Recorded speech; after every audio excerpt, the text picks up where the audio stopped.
الشيطان الرجيم بسم الله الرحمن الرحيم نحمده ونصلي ونسلم على رسوله الكريم أما بعد فأعوذ بالله من الشيطان الرجيم بسم الله الرحمن الرحيم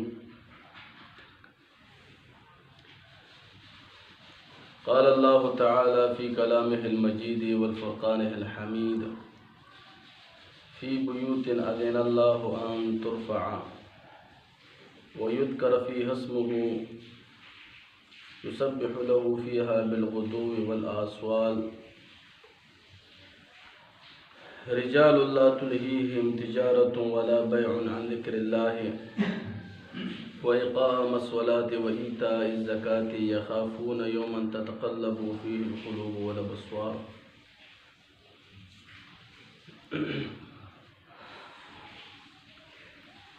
وعن أبي هريرة وأبي سعيد الخدري رضي الله تعالى عنهما أنهما شهدا على النبي صلى الله عليه وآله وأصحابه وسلم أنه قال لا يقعد قوم يذكرون الله إلا خفتهم الملائكة وغشيتهم الرحمة ونزلت عليهم السكينة وذكرهم الله فيما عنده. رواه مسلم والترمذي. مولاي صل وسلم دائما أبدا على حبيبك خير الخلق كلهم.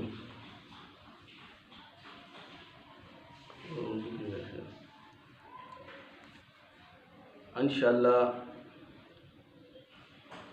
آج سے ہم درس تصوف اردو زبان میں بیان کریں گے تاکہ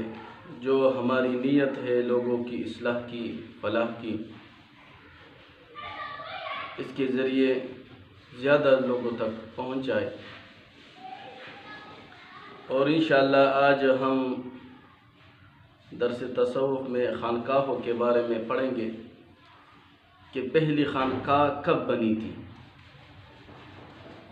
آج کل جو خانقاہیں بنی ہوئی ہے یہ مروجہ ہے، یہ اپنی طرف سے بنائی گئی ہے یا کہ آقا علیہ الصلوۃ والسلام کی ادوار سے یہ ہوتے ہوئے آئے. ایک بڑے متقی، پرہیزگار، محدث، مورخ اور جلیل القدر مشہور تابعی گزرے ہیں جن کا نام ہے امام سفیان ثوری مبارک رحمۃ اللہ تعالی علیہ، جو امام ابو حنیفہ رحمۃ اللہ تعالی علیہ کے استاد بھی ہے اور شاگرد بھی ہیں. حضرت ابو عبد الرحمن اسلمی سفیان ثوری رحمۃ اللہ تعالی علیہ کے بارے میں فرماتے ہیں کہ سفیان بن سعید بن مسروق بن حبیب رافع ثوری آپ عبد منات کے قبیلہ سور سے تھے، اور بعض لوگوں نے کہا گیا کہ آپ ہمدان کے قبیلہ سور سے تھے. لیکن ان کے بارے میں ایک واقعہ بھی مشہور ہے کہ ایک دفعہ حضرت سفیان ثوری رحمۃ اللہ تعالی علیہ مسجد میں داخل ہو رہے تھے. یہ ان کے طائب ہونے کا واقعہ بھی ہے. تو پہلے انہوں نے مسجد میں بایاں پاؤں رکھ دیا. تو جیسے انہوں نے بایاں پاؤں رکھ دیا تو غیب سے یہ ندا آئی کہ سور، تجھے اللہ کے گھر میں حاضر ہونے کا ادب معلوم نہیں ہے. تو اس آواز میں اتنی دہشت تھی، اتنا رعب تھا کہ سفیان ثوری رحمۃ اللہ تعالی علیہ مسجد کے دروازے میں گر پڑے. ان پر غشی طاری ہو گئی اور ہوش آنے کے بعد اپنے منہ کو تماچے مارنے لگے. کبھی اس منہ پر مارنے لگے، کبھی اس منہ پر مارنے لگے، اور اپنے آپ کو کہنے لگے کہ بے ادبی کی سزا ایسی ملی کہ میرا نام دفتر انسانیت سے بھی خارج ہو گیا. کیونکہ سور عربی زبان میں بیل کو کہتے ہیں، اور لوگوں کو انہوں نے فرمایا کہ آج کے بعد میرے نام سے آپ نے سوری بھی کہنا ہے، سفیانی ثوری رحمۃ اللہ تعالی. سفیان ثوری رحمۃ اللہ تعالیٰ علیہ فرماتے تھے کہ اللہ کے سامنے گریہ وزاری کی 10 قسمیں ہیں، جن میں 9 حصے ریاکاری سے بھرپور ہیں اور 1 حصہ خشیت الہی سے لبریز ہے۔ سفیان ثوری رحمۃ اللہ تعالیٰ علیہ فرمایا کرتے تھے کہ نیک اعمال کرنے والوں کے اعمال کو ملائکہ نیک لوگوں کے دفتروں میں لکھ دیتے ہیں، لیکن جب وہ ان اعمال پر فخر کرتے ہیں، غرور کرتے ہیں، تکبر کرتے ہیں، پھر انہی اعمال کو ریاکاروں کے دفتر میں منتقل کیا جاتا ہے۔ پھر فرمایا کہ سلاطین و امراء سے منسلک رہنے والا عابد بھی ریاکار ہے۔ موت کا ذکر اکثر سن کر حضرت سفیان ثوری رحمۃ اللہ تعالیٰ علیہ پر بے ہوشی طاری ہو جاتی تھی اور لوگوں کو نصیحت فرماتے تھے کہ اے لوگوں، موت سے پہلے اس کا سامان مہیا کرو۔ جب موت کے وقت لوگوں نے عرض کیا کہ آپ کو جنت مبارک ہو، تو حضرت سفیان ثوری رحمۃ اللہ تعالیٰ علیہ نے فرمایا جنت تو دوسروں لوگوں کے لیے ہے، ہماری وہاں تک رسائی کہاں ہے۔ اتنی عاجزی انکساری حضرت سفیان ثوری رحمۃ اللہ تعالیٰ علیہ میں موجود تھی۔ آپ فرماتے تھے کہ میں نے بہت سے ایسے مشائخ کو دیکھے ہیں جو موت کی تمنا کرتے تھے، اس نیت سے کہ ہم اللہ اور اس کے رسول کے مہمان بن جائیں، ادھر چلے جائیں، اور جب وہ موت کی تمنا کرتے تھے تو فرماتے ہیں کہ میں ان کو تعجب کی نگاہ سے دیکھتا تھا کہ یہ کس طرح لوگ ہیں کہ موت کی تمنا کر رہے ہیں۔ اور پھر سفیان ثوری رحمۃ اللہ تعالیٰ علیہ فرماتے ہیں کہ میں نے ایسے لوگوں کو بھی دیکھا، ایسے مشائخ کو بھی دیکھا جو موت سے ڈرتے ہیں، اور میں ان کی حالت پر تعجب کرتا ہوں۔ حضرت سفیان ثوری رحمۃ اللہ تعالیٰ علیہ آپ کا معمول تھا کہ ساری رات قیام فرماتے تھے، دوسروں کو بھی نصیحت فرماتے تھے کہ کھانا کم کھایا کرو تاکہ رات کو قیام کر سکو۔ آپ فرماتے تھے کہ گریہ وزاری کے 10 حصے ہیں، ان میں سے 1 اللہ کے لیے اور باقی ریاکاری ہے۔ بس اگر سال میں 1 دفعہ بھی اخلاص کا گریہ یعنی فریاد اللہ کے سامنے، سال میں 1 دفعہ بھی صحیح معنوں میں فریاد نصیب ہو جائے جو خاص اللہ تعالیٰ کے لیے ہی ہو، تو آدمی دوزخ سے بچ جائے گا۔ صرف سال میں 1 دفعہ اللہ کے سامنے اخلاص کے ساتھ روئے تو حضرت سفیان ثوری رحمۃ اللہ تعالیٰ علیہ فرماتے تھے کہ ہو سکتا ہے کہ اللہ تعالیٰ اس رونے کے سبب اس کو بخش دے۔ آپ یوم الحساب کے خوف سے اتنے ڈرتے تھے اور فرماتے تھے کہ قیامت کے دن آواز دی جائے گی کہ فاسق علماء کہاں ہیں، تو فرماتے تھے کہ کہیں میری نسبت نہ کہہ دیا جائے کہ یہ بھی ہے، یہ اس کو بھی لے جاؤ۔ آپ سفیان ثوری رحمۃ اللہ تعالیٰ علیہ فرماتے تھے کہ عام لوگوں کا اللہ تعالیٰ سے اتنا ڈر ہی کافی ہے کہ ان باتوں سے بچتے رہے جن سے اللہ تعالیٰ نے منع فرمایا ہے، ان کاموں سے بچتے رہے جن کاموں سے اللہ تعالیٰ نے منع فرمایا ہے۔ اور پھر فرماتے تھے کہ کاش میں بھی ایسا ہوتا، یعنی امام سفیان ثوری رحمۃ اللہ تعالیٰ علیہ اپنے آپ کو عام لوگوں سے بھی کمتر سمجھتے تھے۔ کاش کہ میں بھی اس طرح کرتا کہ جو اللہ تعالیٰ کے منع کیے گئے کام ہیں میں بھی ان سے اپنے آپ کو روک سکتا تھا۔ حالانکہ آپ وقت کے بہت بڑے عالم تھے، متقی تھے، پرہیزگار تھے، محدث تھے اور جلیل القدر امام تھے۔ حضرت سفیان ثوری رحمۃ اللہ تعالیٰ علیہ ایک علم کا سمندر تھے۔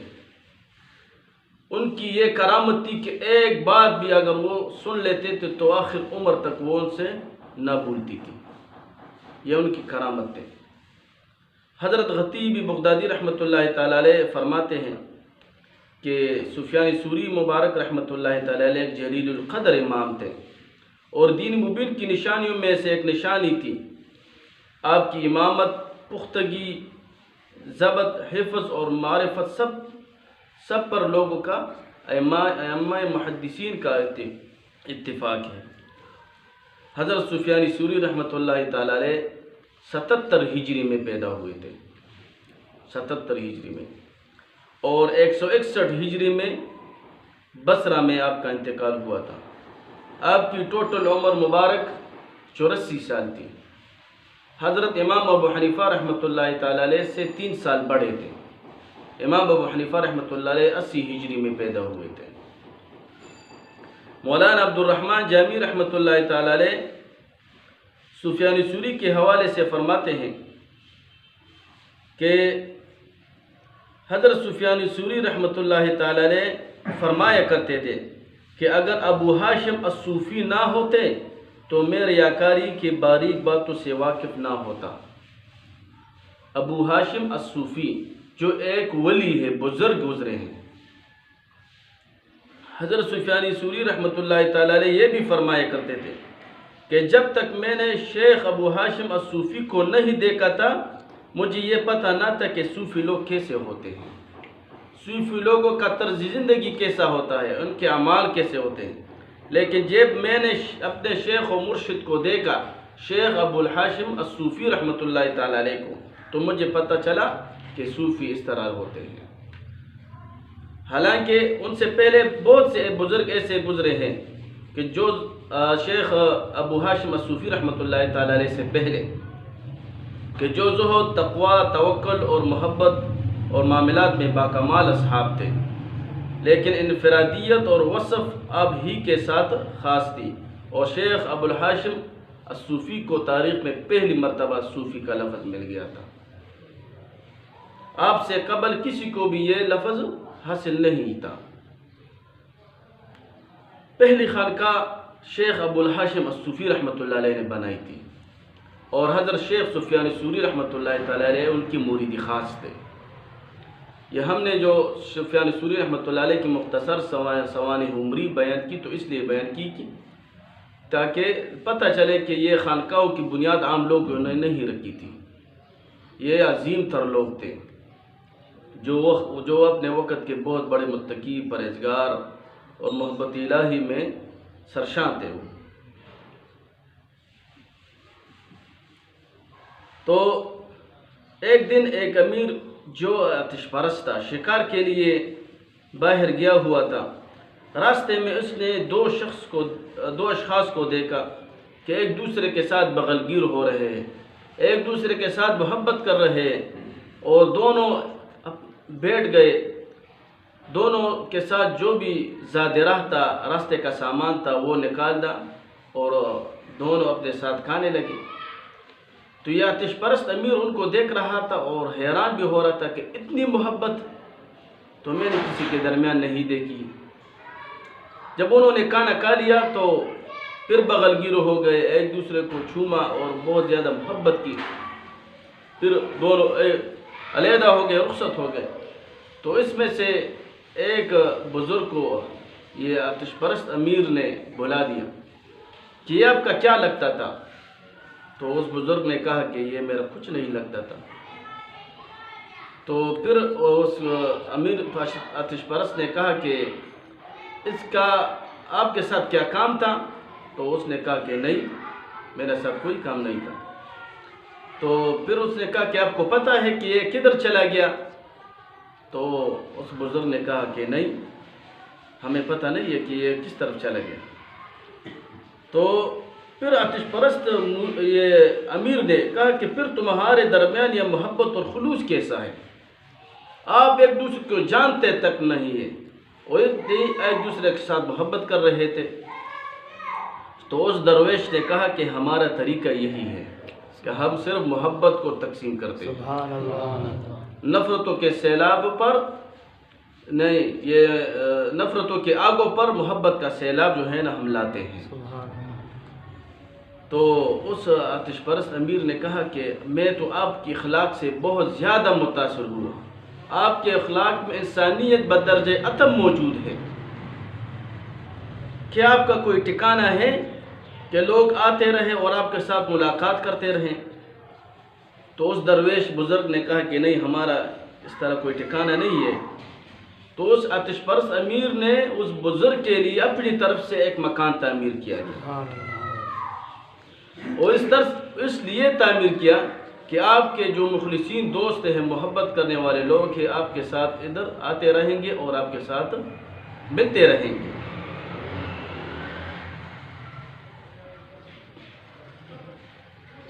تو سفیان ثوری رحمۃ اللہ تعالی علیہ فرماتے تھے کہ روحانیت کی پہلی تربیت گاہ شیخ ابو الحاشم الصوفی نے رملہ کے مقام پر، شام میں ایک مقام ہے رملہ، اس کے مقام پر پہلی خانقاہ تعمیر کروائی تھی۔ اور سفیان ثوری رحمۃ اللہ تعالی علیہ فرمایا کرتے تھے کہ مجھے معرفتوں کا علم کتابوں کے ذریعے نہیں بلکہ اپنے شیخ و مرشد شیخ ابو الحاشم الصوفی کی معرفت اور فیض صحبت سے حاصل ہوا تھا۔ اب خود سوچیں کہ اتنے بڑے عالم ہیں، اتنے بڑے متقی ہیں، اتنے بڑے پرہیزگار ہیں، اتنے جلیل القدر امام ہیں، پھر اب بھی اپنے علم کو سائڈ پر رکھ کر اپنے شیخ اور مرشد کی طرف جو ہے متوجہ ہوتے کہ یہ سب اس کی برکت ہے۔ یہ سب وہ امام ابو حنیفہ رحمۃ اللہ علیہ سے اپنے شاگرد خاص نے پوچھا کہ استاد محترم اب کی کتنی عمر ہوگی؟ تو شیخ حضرت امام سیدنا امام ابو حنیفہ رحمۃ اللہ تعالی علیہ نے فرمایا کہ میری 3 یا 4 سال عمر ہوگی۔ تو وہ شاگرد حیران ہو گئے کہ امام ابو حنیفہ رحمۃ اللہ علیہ کی عمر وہی تو اتنی نہیں ہے، حالانکہ زیادہ ہے، تقریباً اس وقت امام ابو حنیفہ رحمۃ اللہ تعالی علیہ کی عمر 50 یا 60 سال کے درمیان تھی۔ تو اس شاگرد نے پوچھا کہ صاحب آپ کی عمر تو اتنی نہیں ہے اور آپ جھوٹ بھی نہیں بولتے ہیں، تو اس میں کیا فلسفہ ہے؟ تو امام ابو حنیفہ رحمۃ اللہ تعالی علیہ نے فرمایا کہ جب سے میں نے امام جعفر صادق رضی اللہ تعالیٰ عنہ کے ہاتھ پہ بیعت نہیں کیا تھا، میں اپنی اس عمر میں حساب نہیں کرتا۔ جب سے میں نے اپنے مرشد کے ہاتھ میں ہاتھ رکھ دیا تو میری اصلی عمر اس وقت سے شروع ہوئی، اور میری بیعت کے تقریباً 3 سال ہو گئے ہیں، تو اس لیے میں آپ کو بتا رہا ہوں کہ میرے 3 سال عمر ہے۔ تو پہلے تربیت گاہ شیخ ابو الحاشم نے رملہ کے مقام پر باقاعدہ روحانی تربیت گاہ کے لیے تعمیر کیا، جس کو خانقاہ کے نام سے یاد کیا جاتا ہے، اور یہ نبی کریم صلی اللہ علیہ وآلہ وسلم کی اس سنت کی پیروی تھی کہ آپ کے زمانے اقدس میں مسجد نبوی سے متصل صفہ کی خانقاہ صوفیہ صحابہ کرام کے لیے پہلی تربیت گاہ تھی۔ جس طرح مسجد نبوی کے متصل صوفیہ صحابہ کرام کے لیے رسول اللہ مبارک صلی اللہ علیہ وسلم نے ایک خانقاہ تعمیر کی تھی، جس کے معلم خود سرکار مدینہ تھے، سبحان اللہ، اور وہاں پر شریعتی ظاہری اور باطنی کی تعلیم دی جاتی تھی۔ ظاہری تعلیم کے بارے میں تو سب کو پتہ ہے کہ ادھر لوگوں کو، صحابہ کرام کو رسول اللہ مبارک صلی اللہ علیہ وآلہ وسلم پڑھاتے تھے، لیکن باطنی علم کے بارے میں ایک بخاری شریف میں ایک حدیث مبارک ہے کہ حضرت سیدنا ابو ہریرہ رضی اللہ تعالیٰ عنہ فرماتے ہیں، یہ حدیث مبارک کتاب العلم باب حفظ العلم میں ہے کہ میں نے رسول اللہ صلی اللہ علیہ وآلہ وسلم سے 2 طرح کا علم حاصل کیا۔ ایک کو میں نے لوگوں میں پھیلا دیا، جو شریعت کا علم تھا رسول اللہ مبارک کے سینے مبارک سے میں نے حاصل کیا تھا، جبکہ دوسرے کو اگر میں نے ظاہر کیا تو قطع ھذا البلعوم، تو اپنے گلے کی طرف اشارہ فرما دیتے تھے کہ میرا گلا کاٹ دیا جائے گا۔ اور علماء تصوف اس سے مراد تصوف کا علم لیتے ہیں۔ مفتی احمد یار خان نعیمی رحمۃ اللہ تعالی علیہ فرمایا کرتے تھے کہ حضرت سیدنا ابو ہریرہ رضی اللہ تعالیٰ عنہ نے لوگوں کے سامنے تصوف کا علم کلم ظاہر نہیں کیا، کیونکہ لوگوں کی رسائی اس وقت اس تک نہیں ہوتی تھی۔ تو وہ فرماتے ہیں کہ تصوف کی عمیق باتیں، گہرائی والی باتیں بھی عوام کے سامنے صوفیاء کرام کو نہیں کہنی چاہیے، کیونکہ اس سے وہ بدگمان ہو جائیں گے، بدظن ہو جائیں گے۔ تصوف میں ان کی اتنی تصوف میں انہوں نے اتنا سفر نہیں کیا ہوتا ہے، تو اس وجہ سے وہ بدگمان ہو جاتے ہیں۔ تو حضرت سفیان ثوری رحمۃ اللہ تعالی علیہ کہ شیخ و مرشد حضرت ابوالہاشم الصوفی رحمۃ اللہ تعالیٰ علیہ نے پہلی تربیت گاہ جو خانقاہ کے نام سے یاد کیا جاتا ہے تاریخ میں تعمیر کروایا تھا، اور پہلی خانقاہ آج سے تقریباً 1280 سال پہلے قائم ہوئی تھی۔ الحمدللہ ہماری تاریخ پرانی ہے۔ دین کے سلسلے میں جو بھی کوئی تحقیق کرنا چاہتا ہے تو اس کو پیچھے جانا ہوتا ہے، اس کو پھر اصل اور کم اصل کی جو ہے نا معلومات ہو جاتی ہیں۔ تو اگر ہماری خانقاہوں کی کوئی اصل معلوم کرنا چاہتا ہے تو وہ دیکھ لے، انشاءاللہ ان کو وہ مطمئن ہو جائیں گے۔ اور حضرت شیخ ابوالہاشم الصوفی رحمۃ اللہ تعالیٰ علیہ نے 1280 سال پہلے خانقاہ قائم کی تھی۔ ویسے تو مدینہ منورہ میں صفہ نام کے پر بھی صوفیہ صحابہ کرام کے لیے بھی حضور علیہ السلام نے ایک خانقاہ قائم کی تھی، لیکن امت میں جو سب سے پہلے یہ سعادت ملی ہے تو حضرت شیخ ابوالہاشم الصوفی رحمۃ اللہ تعالی علیہ کو ملی ہے۔ جن ادوار میں سچے اولیاء و مشائخ حق نے اس نظام کو متعارف کرایا تھا وہ عین مقتضائے وقت تھا۔ خانقاہوں میں مسلمانوں کو مذہبی تعلیم بھی ملتی تھی۔ پسماندہ ادوار میں لوگوں کو یہاں سے تہذیب الاخلاق کی روحانی تربیت ملنے کے ساتھ ساتھ ہر خانقاہ میں 2 وقت کا کھانا بھی ملتا تھا۔ نیز ان خانقاہوں کو چلانے والے خود بھی عالمی باعمل اور کامل اولیاء تھے۔ جتنے بھی بڑے گزرے ہیں وہ اپنے وقت کے بڑے عالم بھی تھے، تقویدار بھی تھے، پرہیزگار بھی تھے اور عالم دین بھی تھے۔ آج کل ہمارے خانقاہوں میں تعطل اور جمود پیدا ہو گیا ہے، علم مفقود ہو گیا ہے، براہ راست بولنے والے مشائخ بہت کم ہو گئے ہیں۔ صاحبزادگان اور سجادہ نشین میں وہ تعلیم نہ رہا جو آستانے کو آگے بڑھنے دیتی ہے۔ انہوں نے آباء و اجداد کی دین اسلام کی خدمت کا جو طریقہ تھا،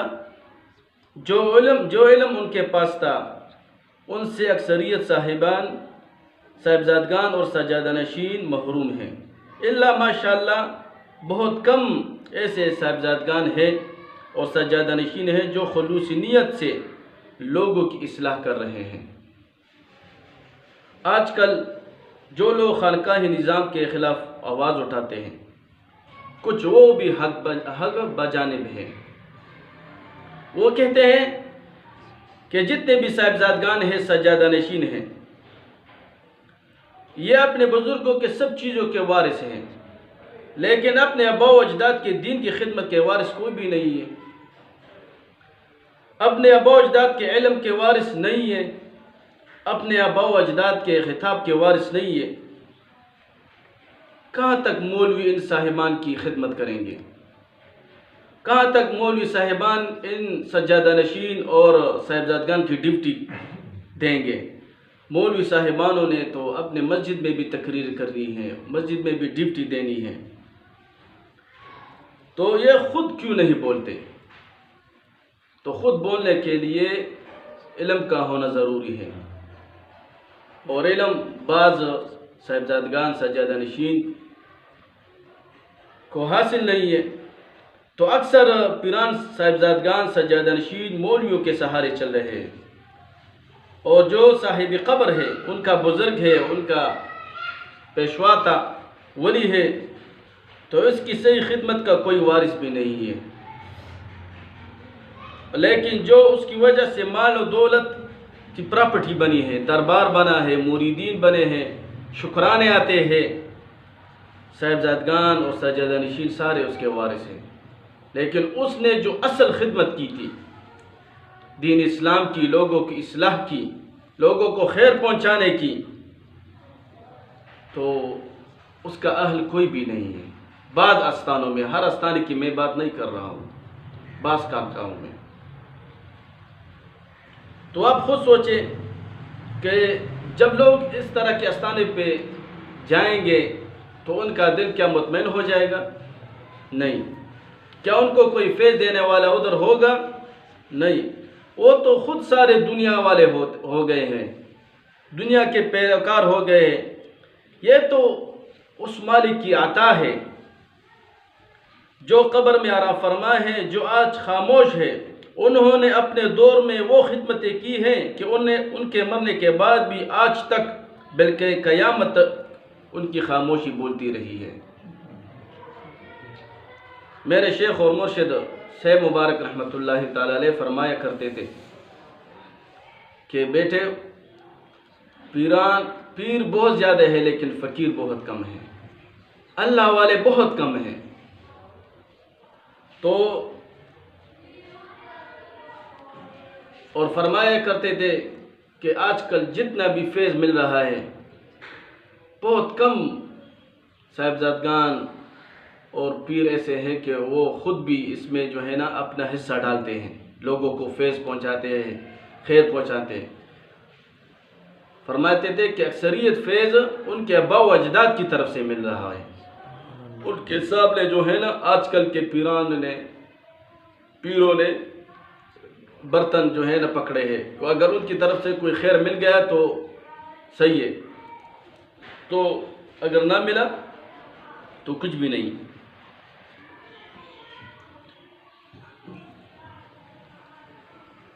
تو آج کل سجادہ نشینوں میں وہ علم نہ رہا جو پہلے بزرگان دین میں تھا۔ جس طرح انہوں نے سلاسل اربعہ کی خدمت کی تھی، اس طرح کی خدمت بھی ان میں نہ رہی۔ اور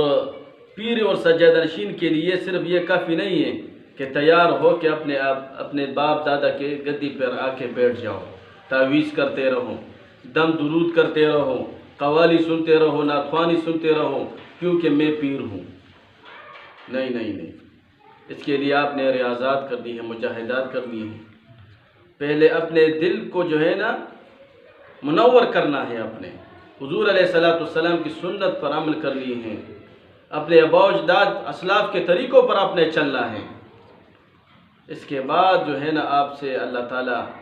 لوگوں تک جو ہے نا خیر پہنچائے گا۔ ڈائریکٹ جو ہے نا آنا اور ایک طرف کم علمی بھی ہو، جہالت بھی ہو، تو وہ آستانہ جو ہے نا پھر نہ ہونے کے برابر ہو جاتا ہے۔ اور ایسا وقت آ جاتا ہے کہ لوگ دعائیں کرتے ہیں کہ یا اللہ ان کے آباء و اجداد تو اچھے تھے، لوگوں کو خیر پہنچاتے تھے، دین اسلام کی خدمت کرتے تھے، تصوف کی خدمت کرتے تھے، لیکن یا اللہ ابھی اس آستانے کی ہمیں ضرورت نہیں ہے، اس کو ختم کر دے، اس کا ہونا اور نہ ہونا ہمارے لیے برابر ہے۔ تو لوگ پھر بد دعائیں دیتے ہیں۔ کیوں دیتے ہیں؟ یہ اس لیے دیتے ہیں کہ ان کے جانشین جو ہیں نا برے تھے، وہ اس آیات کے مصداق ہوئے ہیں، فخلف من بعدهم خلف اضاعوا الصلاة واتبعوا الشهوات، کہ ان کے جانشین ہو گئے ان کے بعد ایسے برے لوگ کہ انہوں نے نماز بھی ضائع کی اور اپنے خواہشوں کی تابعداری بھی کی انہوں نے۔ تو یہ تو ان لوگوں کا حال تھا جن کے آباء و اجداد میں با اختیار لوگ گزرے تھے، انہوں نے دین کی خدمت کی تھی، اسلام جو ہے نا پھیلایا تھا۔ لیکن آج کل ایسے نئے خانقاہیں بھی تعمیر ہوئے ہیں کہ جو اس روحانی نظامی تربیت کو اور بدنام کروا رہے ہیں، اور یہ ایسے آستانے بکثرت دن بدن جو ہے نا زیادہ ہو رہے ہیں، جن کا قطعاً کوئی قابل ذکر پس منظر میں نہیں ہے۔ پرانے زمانے میں اگر پیچھے چلے جائے تو ان کا ذکر بالکل نہیں ہے،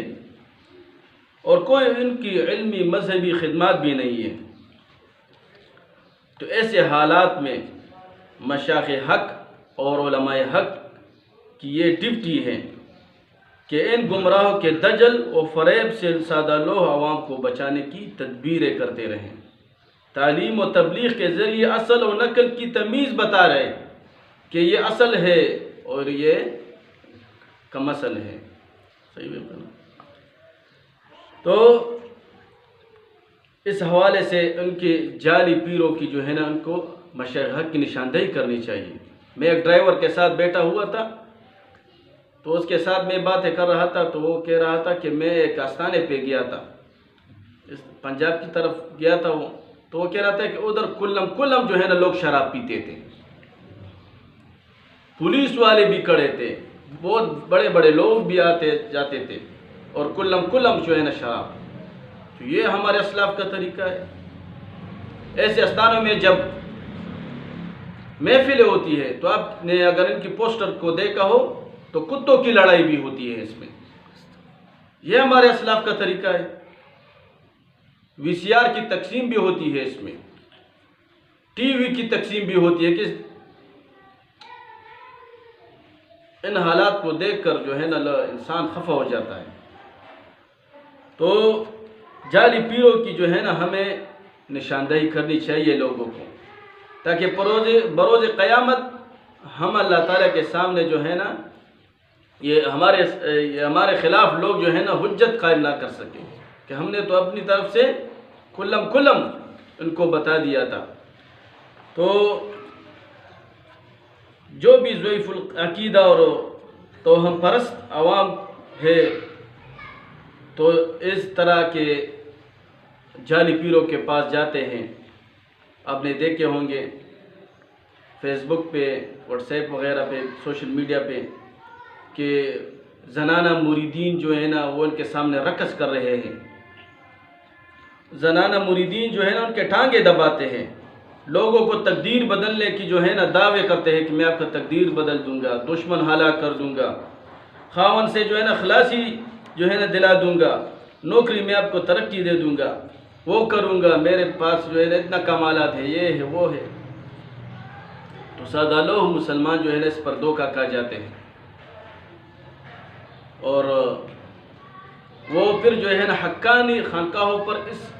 قسم کے جو ہے نا خانقاہوں کو فضیلت دیتے ہیں، اور وہ کہتے ہیں کہ یہ اصلی خانقاہ ہے، ادھر جو ہے نا سب کچھ ملتا ہے،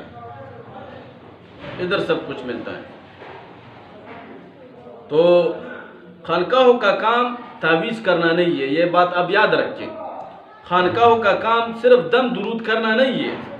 خانقاہوں کا کام اپنے عقیدت مندوں کو زیادہ کرنا نہیں ہے کہ بس میرے مریدین زیادہ ہو جائے۔ خانقاہوں کا کام لوگوں پر جنات حاضر کرانا نہیں ہے، خانقاہوں کا کام لوگوں کے کپڑوں سے تعویذ گرانا نہیں ہے، خانقاہوں کا کام اپنے مرشد صرف اور صرف اپنے مرشدین کی کرامت بیان کرنا نہیں ہے کہ میرے باپ اور میرے دادا میں یہ کرامت تھی، ان کی زندگی پر بھی عمل کرنا ہے، ان کی تعلیمات پر بھی عمل کرنا ہے۔ صرف یہ کرامت جو ہے نا ایسے لوگ اس لیے بیان کرتے ہیں، ان کی وہ جو ہے نا اپنے آباء و اجداد سے اتنی دلچسپی نہیں رکھتا، لیکن وہ اپنی عزت بڑھانے کے لیے وہ کہتا ہے کہ میری عزت بڑھ جائے، میری جو ہے نا وہ خاطر خواہی ہو جائے، اور مجھے لوگ شکرانے دیتے رہے کہ میں اتنے بڑے ہستیوں کا نواسا ہوں۔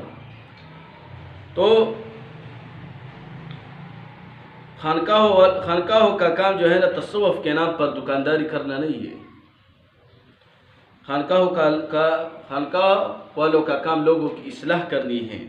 اپنے آقا کریم صلی اللہ علیہ وآلہ وسلم کی سنتوں پر عمل اور دوسروں کو بھی جو ہے نا سنتوں پر گامزن کرنا ہے، اچھے اخلاق سے پیش آنا ہے، سخاوت برضائے الہی کرنا ہے، نفسی خواہشات سے جو ہے اپنے آپ کو محفوظ رکھنا ہے، خدمت خلق کرنا ہے، صرف اور صرف اللہ تعالیٰ کے لیے نفرت اور صرف اللہ تعالیٰ کی رضا کے لیے محبت کرنی ہے، اللہ کی رضا کے لیے اپنے حقانی سلسلوں کی خدمت کے لیے کمر بستہ ہونا چاہیے، ہر قسم کے حالات ہو، خواہ تنگی ہو فراخی ہو، خوشی ہو یا غم ہو، تکلیف ہو یا راحت ہو، ہر وقت ایک آستانے دار کو، خانقاہ والے کو دین اسلام کی خدمت کی جو ہے نا دین اسلام کی خدمت کی طرف متوجہ ہونا چاہیے،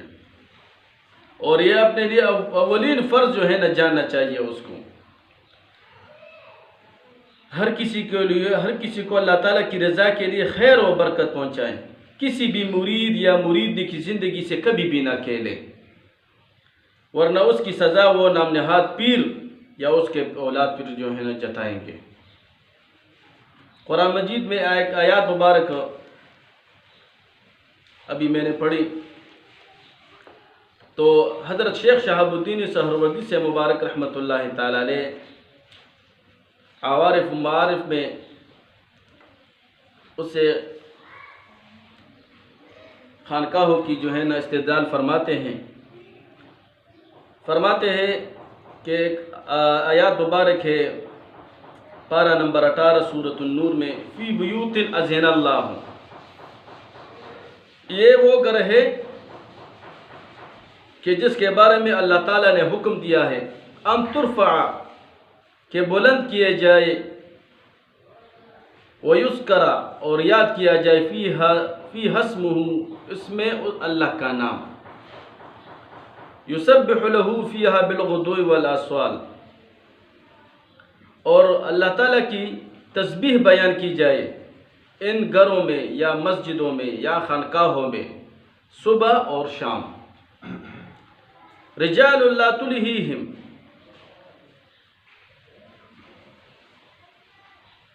جہاں ایسے لوگ موجود ہو، لا تلہیہم، جنہیں غافل نہ کرتی ہے، تجارت والا بیع، نہ خرید و فروخت، عن ذکر اللہ، اللہ تعالیٰ کے ذکر سے، وَإِقَامَ الصَّلَاةَ،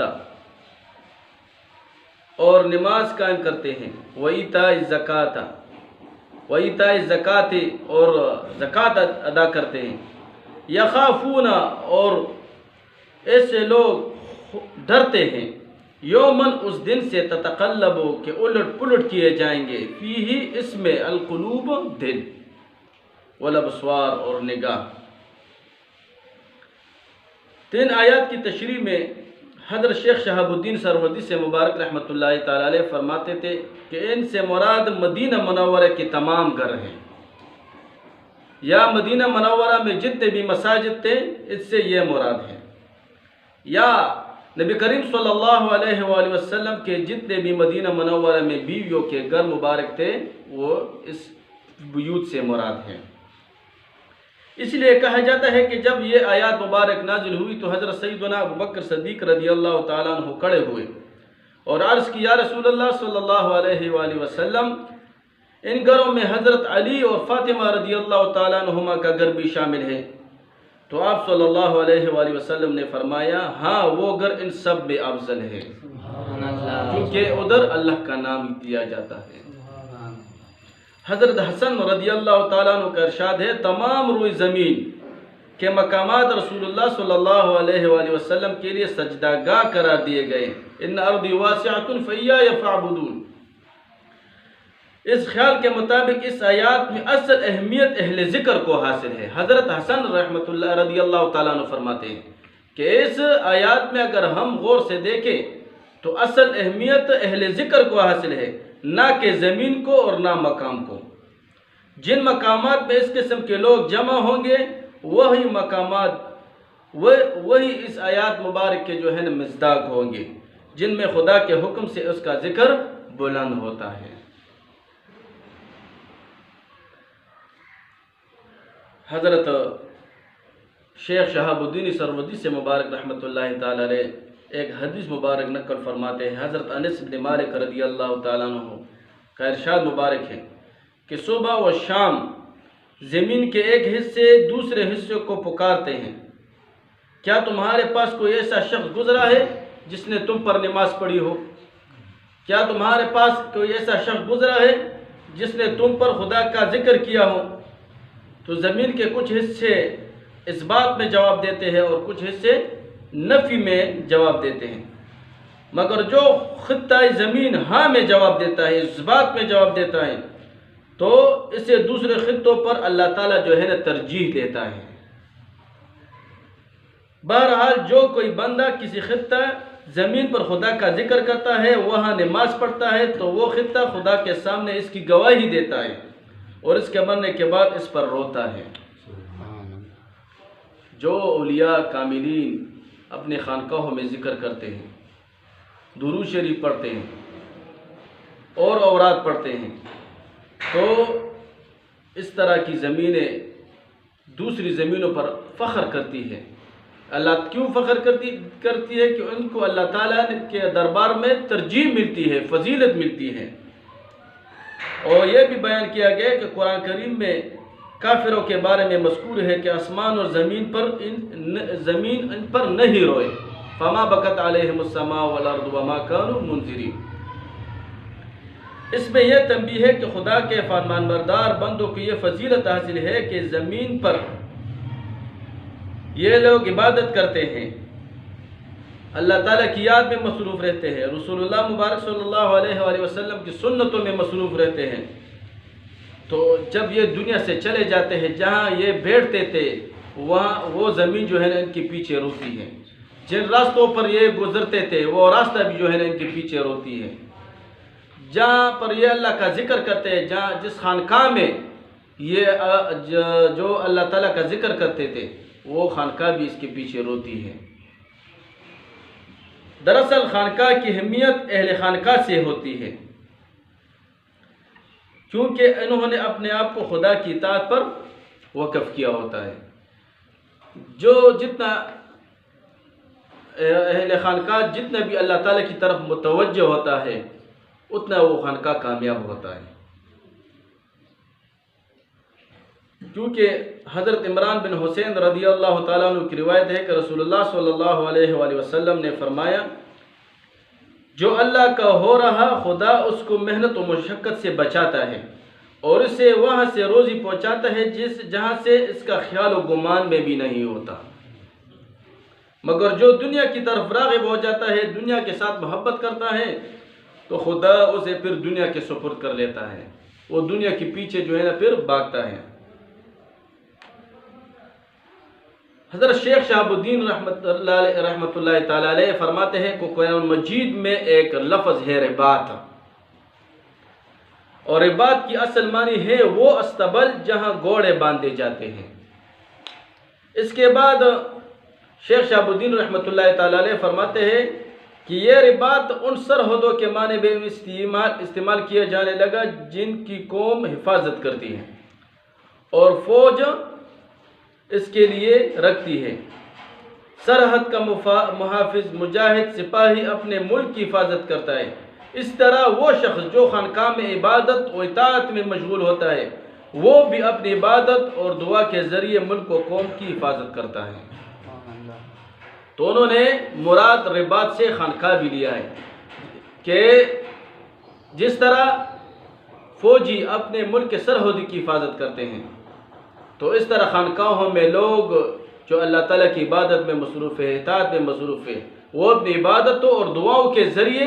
ملک کی سرحدوں کی حفاظت کرتے ہیں۔ اور یہ حضرت عبداللہ ابن عمر رضی اللہ تعالیٰ عنہ کی حدیث مبارک بھی ہے کہ رسول اللہ صلی اللہ علیہ وآلہ وسلم نے فرمایا، خدا نیک مسلمان کے ذریعے اس کے گھر والوں پڑوسیوں کے 100 آدمیوں سے مصیبت دور کرتا ہے، نیک آدمی کی برکت سے۔ دوسری روایت میں ہے آپ صلی اللہ علیہ وآلہ وسلم نے فرمایا کہ اللہ تعالیٰ کا ارشاد ہے کہ اگر نماز پڑھنے والے خدا کے نیک بندے، شیرخوار بچے اور چرنے والے مویشی نہ ہوتے تو اللہ فرماتا ہے کہ میں تم پر ایسے عذاب نازل کرتا کہ تم کو پیس ڈال دیتا۔ تو یہ نیک لوگوں کی برکتیں ہیں کہ ان کی وجہ سے اللہ تعالیٰ نے ہمیں عذاب سے محفوظ کر دیا ہے، اور یہ ان خانقاہوں کی برکت ہے کہ اس میں ہر ٹائم اللہ تعالیٰ کا ذکر ہوتا ہے، عبادت ہوتا ہے، اور یہ اللہ تعالیٰ کی جو ہے نا یاد میں لوگ مصروف رہتے ہیں۔ تو حضرت عبداللہ ابن مبارک رحمۃ اللہ تعالیٰ علیہ نے فرمایا کہ اصل جہاد جو ہے نا نفس اور خواہش کے خلاف جو ہے نا جہاد ہے، اس کے ذریعے جہاد کا حق ادا ہوتا ہے، کیونکہ یہ جہاد اکبر ہے نفس اور خواہش کے خلاف۔ جیسے کہ حدیث مبارک میں آتا ہے کہ رسول اللہ صلی اللہ علیہ وآلہ وسلم جب کسی غزوہ سے واپس تشریف لا رہے تھے تو صحابہ کرام فرماتے ہیں کہ ہم اب جہاد اصغر سے لوٹ کر جہاد اکبر کی طرف آ رہے ہیں۔ تو اصل جہاد جو ہے نا خانقاہوں میں ہوتی ہے، شیخ شہاب الدین سروردی رحمۃ اللہ تعالیٰ علیہ فرماتے ہیں، کیونکہ وہ فرماتے ہیں کہ ایک نیک بندے کے بھائی نے اس کو دوسرے بھائی نے خط بھیجا کہ آؤ میرے ساتھ جو ہے نا اپنے ملک کی سرحدوں کی حفاظت کرو، جہاد کرو۔ تو اس نیک بھائی نے جواب میں لکھا کہ میرے بھائی تم بھی اپنی جگہ پر ٹھیک ہو کہ تم اپنے کل ملک و قوم کی اسلام کی حفاظت کر رہے ہو اور سرحدوں کی حفاظت کر رہے ہو،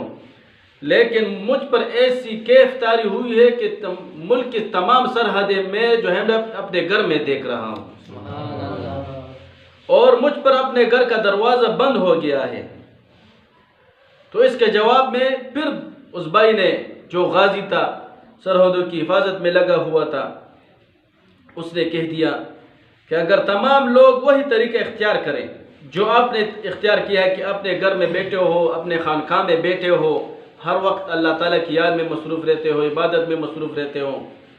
تو پھر تو تمام کاموں میں خلل پیدا ہو جائے گا، پھر تو ہم پر کفار غالب آ جائیں گے، اس لیے جنگ اور جہاد بہت ضروری ہے۔ اس کے جواب میں اس نیک بھائی نے پھر جو ہے نا خط لکھ دیا، اے میرے بھائی اگر تم لوگوں کو وہ کام کرنے لگ جائے جس میں ہم مصروف ہیں، اہل خانقاہ جن کاموں میں مصروف ہے، اور وہ اپنے گھروں میں اپنے گوشوں میں اپنے سجادوں پر بیٹھ کر اللہ اکبر کہنے لگ جائے تو قسطنطنیہ کی فصلیں سارے منہدم ہو جائے گی۔ یعنی اگر جو ہم کام کرتے ہیں آپ بھی اس کام میں ہمارے ساتھ لگ گئے تو دشمن کے جو ہے نا آنے والی فصل بھی جو ہے نا وہ تو خود بخود جو ہے نا برباد ہو جائیں گے، ان کے آنے والی نسل بھی منقطع ہو جائے، ختم ہو جائے گی۔ یہ ایسا کام ہے۔ آپ نے بار بار سنا ہوگا جو ہمارے بڑے ہیں سن 65 کی لڑائی میں حضرت جی بابا رحمۃ اللہ تعالی علیہ کے بارے میں اکثر میں نے بڑوں سے سنا ہے کہ انڈیا والے آ کر اس پل پر جو ہے نا وہ بم گراتے تھے، اور خود انہوں نے اس بات کی تائید بھی کی تھی کہ اوپر جہاز سے ہم نے ایک شخص کو دیکھا کہ سفید کپڑوں میں تھا، سفید پگڑی تھی اس کی، اور وہ اپنے ہاتھ مبارک سے بم کو پکڑ لیتا اور جو ہے نا سمندر میں پھینک دیتا۔ تو یہ ہے سرحدوں کی حفاظت جو مشائخ کرتے ہیں، خانقاہ والے کرتے ہیں۔ اہل خانقاہ کے فرائض کیا ہیں؟ اہل خانقاہ کے فرائض یہ ہے کہ برے کاموں سے بچتے رہیں، برا اور دن رات عبادتوں میں مشغول ہوتے رہیں، وقت کی پابندی کرتے رہیں، ہر وقت اپنے مشائخ اسلاف کی نقش قدم پر چلتے رہے، غفلتوں سے بچ کر ہر وقت نمازوں کا انتظار کرتے رہیں۔ اس طرح وہ زبردست مجاہد بن جائیں گے۔ حضرت علی بن ابی طالب رضی اللہ تعالیٰ عنہ فرماتے ہیں کہ رسول اللہ صلی اللہ علیہ وآلہ وسلم کا ارشاد مبارک ہے، تکالیف میں وضو کو مکمل کرنا اور مسجد کی طرف بڑھ جانا اور ایک نماز کے بعد دوسری نماز کا انتظار کرنا گناہوں کو بالکل دھو لیتا ہے۔ یعنی ایک نماز کے درمیان جتنے بھی آپ سے اگر ہم نے صبح نماز پڑھی ہے اور پھر ظہر کی نماز پڑھے تو اس درمیان جتنے بھی ہم سے گناہ ہوئی ہے تو ظہر کی نماز کی برکت سے وہ اللہ تعالیٰ معاف فرما دیتا ہے۔ پھر ظہر سے لے کر عصر کی نماز تک جتنے ہم سے گناہ ہوئے ہیں پھر وہ گناہ جو ہے عصر کی نماز کی برکت اللہ تعالیٰ جو ہے ہم سے معاف فرما لیتا ہے۔ تو بحیثیت ایک اہل خانقاہ سجادہ نشین کو اچھے اخلاق کا پیکر ہونا چاہیے، ہر کسی سے تواضع اور انکساری سے پیش آنا چاہیے، خدمت خلق کا جذبہ اس میں ہونا چاہیے، سخاوت کا جذبہ اس میں ہونا چاہیے، اس کو نفسی خواہشات سے پرہیز کرنا چاہیے، سنتوں کا اہتمام کرنا چاہیے۔ حضرت بایزید بستامی رحمۃ اللہ تعالی علیہ نے اپنی پوری عمر میں خربوزہ نہیں کھایا تھا۔ کسی نے ان سے پوچھا کہ آپ خربوزہ کیوں نہیں کھاتے؟ تو حضرت بایزید بستامی مبارک رحمۃ اللہ تعالی علیہ نے فرمایا کہ میں نے بہت تحقیق کی، میں نے بہت سی کتابیں ڈھونڈی، لیکن مجھے پتہ نہیں چلا کہ رسول اللہ مبارک صلی اللہ علیہ وآلہ وسلم نے کس طرح خربوزہ کھایا ہے، تو اس لیے میں نہیں کھاتا، ایسا نہ ہو کہ ان کی سنت کی خلاف ورزی میں نہ کروں۔ حضرت شیخ اجل شیرازی رحمۃ اللہ تعالی علیہ اور یہ کرامت حضرت شیخ معین الدین چشتی اجمیری مبارک رحمۃ اللہ تعالی علیہ کے بارے میں قطب الدین بختیار کاکی رحمۃ اللہ تعالی علیہ بھی فرماتے ہیں کہ حضرت خواجہ شیخ معین الدین چشتی مبارک رحمۃ اللہ علیہ یا حضرت خواجہ شیخ اجل شیرازی رحمۃ اللہ تعالی علیہ، دونوں کے بارے میں یہ کرامت مشہور ہے کہ وہ ایک دفعہ وضو فرما رہے تھے، تو وضو میں ان سے جو ہے نا انگلیوں کا خلال جو ہے نا سہون رہ گیا، تو غیب سے ان کو ندا آئی کہ میرے حبیب کی محبت کا دعویٰ بھی کرتے ہو اور ان کی سنت کو بھی چھوڑتے ہو۔ تو حضرت شیخ معین الدین چشتی اجمیری مبارک رحمۃ اللہ علیہ وہاں جو ہے نا بے ہوش ہو گئے، گر پڑ گئے۔ جب ہوش میں آ گئے تو روتے رہے۔ قطب الدین بختیار کاکی رحمۃ اللہ علیہ فرماتے ہیں کہ بعض اوقات ان پر کپ کپی طاری ہو جاتی تھی، لرزہ براندام جو ہے نا ہو جاتے تھے، اور پھر جو ہے نا میں ان کو فرماتے کہ شیخ آپ پر کیا ہوا ہے؟ تو حضرت شیخ معین الدین چشتی اجمیری مبارک رحمۃ اللہ تعالی علیہ فرماتے تھے کہ اے میرے بیٹے، مجھے قیامت جو ہے نا یاد آ گیا کہ قیامت ہوگا، میرے رسول آقا و مولا کھڑے ہوں گے، اور اگر انہوں نے مجھ سے پوچھا کہ معین الدین تم نے میری یہ سنت کیوں چھوڑی ہے، تو میں کیا جواب دوں گا؟ آج کل تو ہم چشتیہ سلسلے پر جو ہے نا اس طرح باتیں کرتے ہیں کہ اس میں یہ نہیں ہے وہ نہیں ہے، آ جاؤ کہ ہم جو ہے خواجہ معین الدین چشتی اجمیری مبارک رحمۃ اللہ علیہ کی سوائے عمری سے جو ہے نا اپنے آپ کو آگاہ کرو۔ وہ تو اور اس سے یہ بھی معلوم ہوتا ہے کہ حضرت خواجہ معین الدین چشتی رحمۃ اللہ تعالی علیہ نے زندگی میں ایک سنت بھی نہیں چھوڑا تھا، زندگی میں ایک سنت بھی نہیں چھوڑا تھا۔ تو ہمیں چاہیے کہ اپنے اسلاف کے نقش قدم پر چلیں۔ اہل خانقاہ کو جتنے بھی مصائب آ جائیں تو اس پر صبر کرنا چاہیے، اپنے عیوب پر نظر رکھنا چاہیے، قیام اللیل کا اہتمام کرنا چاہیے، اور مریدوں سے ملاقات کے لیے آسانی مہیا کریں۔ آج کل خانقاہوں میں مرید جاتے ہیں، محبت سے جاتے ہیں، خلوص سے جاتے ہیں، لیکن وہ جب ادھر چلے جاتے ہیں تو